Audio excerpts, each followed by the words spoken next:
There is a town in Pennsylvania that doesn't officially exist anymore. No mail service, no zip code, and fewer than 5 residents left.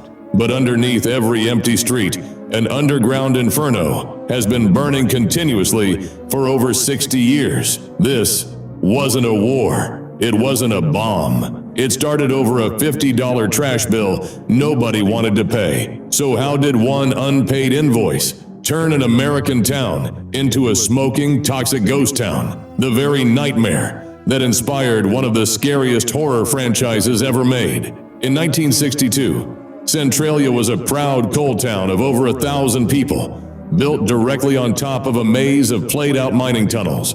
That May, the town council did something routine. They set fire to trash at the local landfill to clean it up before Memorial Day. But that landfill sat right above an exposed coal seam. The flames slipped into the seam, then into the abandoned mines below. And once coal starts burning underground, it doesn't behave like a normal fire. Engineers tried trenching it. They tried flooding it. They tried building barriers. Every single method failed because the fire simply found another tunnel to breathe through. To understand how Centralia became a ticking time bomb, you have to look back at the golden age of American coal mining, long before the disaster.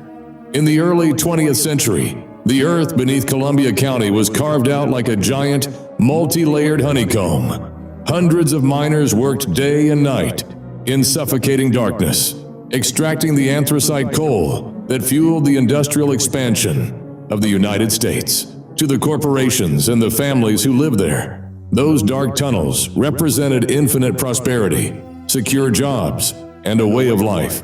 Nobody ever stopped to think about what happens when the coal runs out and the labyrinth beneath your feet is simply abandoned to the dark. The tragedy of May 1962 wasn't born out of a sudden earthquake or an act of pure nature. It was born from bureaucratic negligence and a cheap shortcut. For years, the active mining had stopped in certain sectors, leaving vast networks of abandoned shafts filled with stagnant air, wooden support beams, and massive piles of accumulated municipal garbage. The town council was desperate to clean up the local landfill, an old open pit strip mine, before visitors arrived for the patriotic celebrations. Instead of paying for proper waste removal or safe disposal, someone suggested the oldest, easiest solution in the book: burn it away. What they didn't realize, or chose to ignore, was the lethal geology right beneath their feet. Anthracite coal is not like regular firewood. It requires very specific conditions to ignite, but once it catches, it burns at extreme temperatures and is notoriously difficult to extinguish because it needs very little oxygen to survive. The fire set to burn the town's trash breached an unprotected opening, slipping directly into a subterranean vein of pure coal. In a matter of hours, the flames dropped out of human reach, sliding silently down into the pitch-black labyrinth of the abandoned mines, turning the entire foundation of Centralia into a permanent furnace. At first, nobody panicked, because nobody could actually see the danger. Life in the town went on as usual above ground, while, just a few hundred feet down, temperatures began to skyrocket, and rock walls began to fracture under the unrelenting heat. The local authorities treated the smoke venting from old boreholes as a minor nuisance, rather than an apocalyptic warning sign. They spent precious weeks arguing over jurisdiction, budgets, and who should foot the bill for fixing a problem hidden away in the dark. By the time they realized that the underground monster was completely out of control, it was already far too late to save the town. Sometimes the mistake isn't the disaster itself, but treating it as a temporary problem when it's actually a sunk cost. The more you invest in fixing it, the more expensive it becomes to accept that there's no solution. By the late 1970s, sulfur fumes were seeping through basements and sidewalk cracks. Then, in 1981, a 12-year-old boy named Todd Domboski was playing in his grandmother's backyard when the ground opened beneath him, a sinkhole 4 feet wide and over 150 feet deep, spewing lethal carbon monoxide. He grabbed a tree root and survived.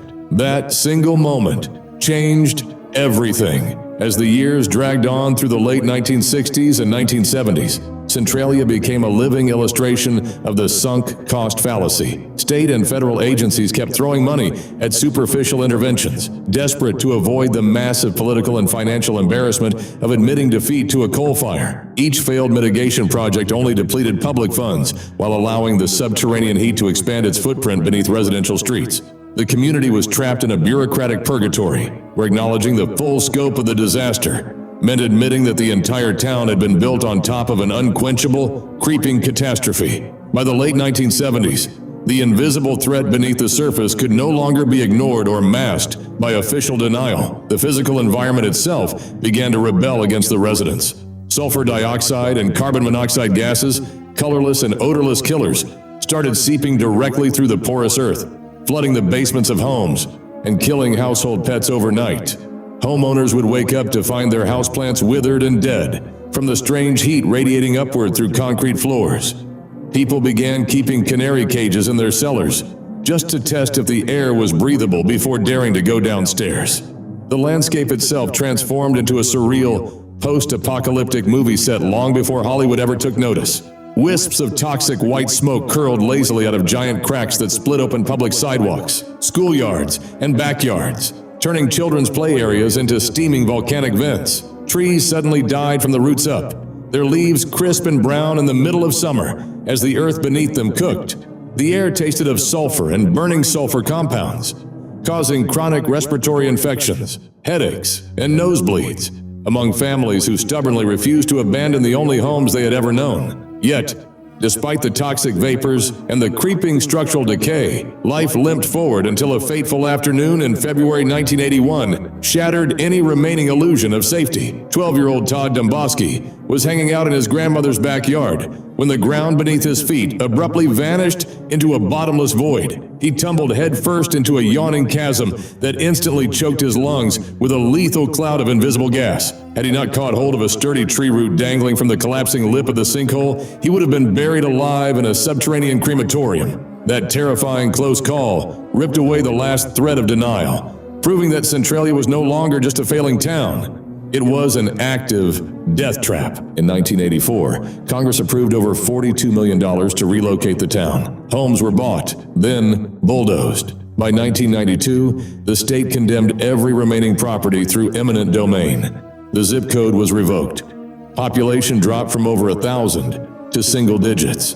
$42 million sounded like a huge amount in 1984. But compared to continuing to fight a fire that couldn't be put out for decades, it ended up being the cheaper option. Sometimes cutting your losses costs less than keeping up the fight. The sudden realization that a child had nearly been incinerated in his own backyard forced the hand of federal authorities, transforming a local environmental nuisance into a national crisis. In 1984, after intense public pressure and endless safety assessments, the United States Congress finally approved a staggering package of over $42 million dedicated entirely to a radical solution: the total relocation and buyout of Centralia. It was an unprecedented government intervention, acknowledging that fixing the underground fire was completely impossible, and that the only remaining option to save human lives was erasing the town from the map entirely. However, the buyout process unleashed a brutal psychological and bureaucratic war among the remaining residents. Independent property appraisers arrived to evaluate homes that had suddenly lost all commercial value due to the subterranean inferno, offering families fractions of what their properties were truly worth. While some residents eagerly took the payout to escape the toxic fumes and constant fear of sinkholes, others dug in their heels, viewing the federal buyout as a heavy-handed corporate and governmental land grab designed to sweep an embarrassing regulatory failure safely under the rug. By the early 1990s, the state government decided to bypass local resistance entirely by invoking eminent domain, a legal mechanism allowing the state to seize private property for public safety. Every remaining home, business, and community building was legally condemned. Bulldozers moved systematically through the winding streets, reducing houses where generations had grown up into heaps of splintered wood and concrete rubble. As the structures disappeared, the Postal Service officially revoked Centralia's zip code, wiping the municipality from official maps and rendering the once proud mining hub a phantom location on paper. Looking back at the $42 million expenditure through the lens of corporate efficiency, Economists and risk analysts view it as a harsh lesson in cutting losses versus endless mitigation. Though the figure sounded astronomical in 1984, pouring endless funds year after year into failed drilling, trenches, and futile barriers would have bled public treasuries dry for generations with zero results. Sometimes recognizing that a systemic failure is irreversible and paying the high price of total abandonment is the only rational business decision left on the table. In 2026, the fire is still burning. Geologists estimate it has enough coal to keep going for another 250 years. Only a handful of residents remain, protected by a legal agreement that lets them stay until they die. After that, their homes will be seized and demolished too. The cracked smoking highway that made Centralia famous and inspired the Silent Hill franchise was buried under fill in 2020 to keep tourists away. But here's the part almost nobody talks about. Centralia isn't unique. Entering the year 2026, the subterranean inferno underneath Centralia shows no signs of slowing down or burning itself out. Geologists and environmental scientists who monitor the underground thermal activity estimate that there is still enough unburned anthracite coal locked within the labyrinth of abandoned tunnels to keep the fire raging for another 250 years. The disaster has long since transcended human lifespans, transforming into a permanent, self-sustaining geological anomaly that operates entirely outside of human control, quietly cooking the earth from the inside out. Above ground, the physical footprint of the town has practically vanished, reduced to a grid of empty, asphalt-paved streets cutting through dense overgrowth where hundreds of homes once stood. Only a tiny handful of aging residents remain, holding their ground protected by a strict state agreement that allows them to legally occupy their properties until the end of their natural lives. Under the terms of the settlement, once the final residents pass away, their remaining homes will be immediately seized, demolished, and cleared away, ensuring that the municipality is eventually emptied of all human presence. For years, the main landmark drawing morbid curiosity to the area was Route 61, a cracked, buckling highway split open by intense heat and venting thick plumes of white vapor. It became a global pilgrimage site for thrill seekers, ghost hunters, and fans of dark tourism, perfectly mirroring the eerie aesthetics of a post-apocalyptic wasteland. However, tired of the legal liabilities, trespassing, and vandalism, state authorities finally took drastic action in 2020 by burying the famous smoking highway completely under massive layers of earth and fill, sealing off the iconic fissure to permanently deter unwanted visitors. Yet Centralia's most profound cultural legacy lives on far beyond its physical boundaries, serving as the direct blueprint for the foggy, nightmarish ghost town depicted in the critically acclaimed Silent Hill franchise. The concept of an ordinary town consumed by a literal underworld fire, hidden behind an impenetrable veil of smoke, ash, and psychological decay, captured the imagination of game creators and horror writers worldwide. But while Silent Hill relies on supernatural monsters and alternate dimensions for its scares, the true terror of Centralia is infinitely more sobering. It proves that human negligence can birth a living hell on Earth that no fictional monster can ever truly rival. Pennsylvania currently has somewhere between 38 and 45 other underground mine fires burning right now. Centralia is just the one we noticed. While the state keeps bearing these issues, more towns are unknowingly sitting on ticking time bombs. The cost of environmental negligence is always paid eventually, either in tax dollars or in lives. When a government tries to bury a failure instead of solving the source, the damage doesn't just stay in the ground. It grows, spreads, and eventually consumes everything above it. What makes the Centralia disaster so deeply unsettling isn't just the sheer duration of the subterranean fire, but the terrifying reality that it is not an isolated incident.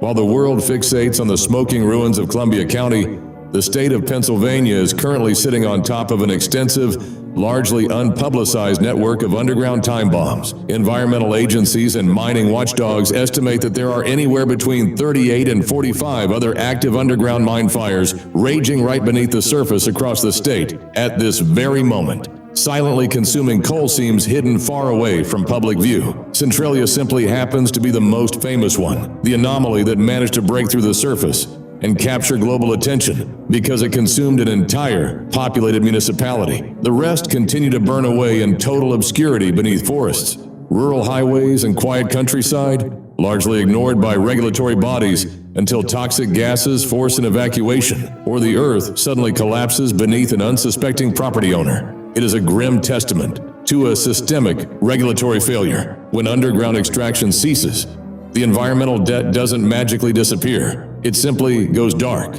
waiting for a spark to ignite decades later. The broader corporate and governmental lesson embedded in the ashes of Centralia applies far beyond mining operations. It is a masterclass in the true cost of deferred accountability. In business, as in public administration, there is a dangerous temptation to treat structural failures as invisible problems if they are kept out of sight. Officials chose a $50 shortcut to burn trash instead of paying for proper disposal, betting that the consequences would remain locked away in the dark. That single act of operational laziness ultimately triggered a $42 million federal buyout, proving that debt, negligence, and regulatory avoidance always compound over time with devastating interest. When modern institutions attempt to bury a failure rather than uproot its source, they aren't solving the crisis. They are merely financing a catastrophe that will inevitably grow out of control.